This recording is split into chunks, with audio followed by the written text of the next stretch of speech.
Hello friends, ఈరోజు మేము egg Manchuria చేస్తున్నాము. అందులోకి ఎగ్గులు 5 ఎగ్గులు పగలగొట్టి వాటిని బాగా బీట్ చేసినాము. అదేవిధంగా అందులోకి కొద్దిగా ఉప్పు, మిరియాల పొడి వేసి బాగా కలపాలి.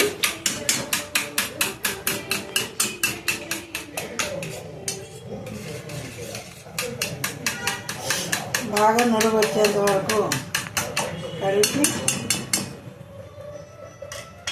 ఒక వెడల్పాటి గిన్నెకి నూనె పూసుకొని అది ఒక పాత్రలో నీళ్లు పోసి అందులో స్టాండ్ పెట్టి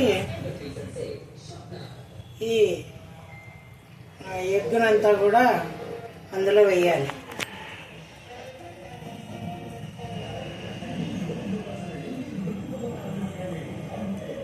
వేసి ఇది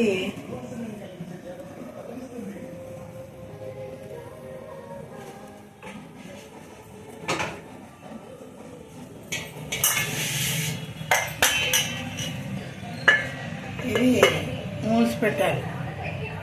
మూసి పెట్టిన తర్వాత బాగా కొద్దిగా ఉడికిన తర్వాత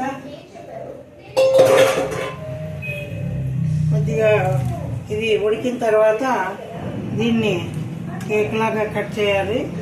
అంతలోపు ఇందులోకి వేసేకి సన్నగా తరిగిన ఉల్లిపాయలు, సన్నగా తరిగిన మిర్చి, సన్నగా తరిగిన కొత్తిమీర, అల్లం పేస్టు ఇవన్నీ కూడా రెడీగా ఉంచుకోవాలి. అదేవిధంగా సోయా సాస్ కూడా ఇది రెడీగా పెట్టుకోవాలి. ఇవన్నీ రెడీగా పెట్టుకున్న తర్వాత అలాగే కొద్దిగా టమాటా సాస్ కూడా దగ్గర ఉంచుకోవాలి. ఇవన్నీ దగ్గర పెట్టుకొని ఇది కొద్దిగా ఉడికిన తర్వాత ఇవన్నీ మనం నూనెలో వేసి వేయించుకొని ఈ మంచూరియాని మనం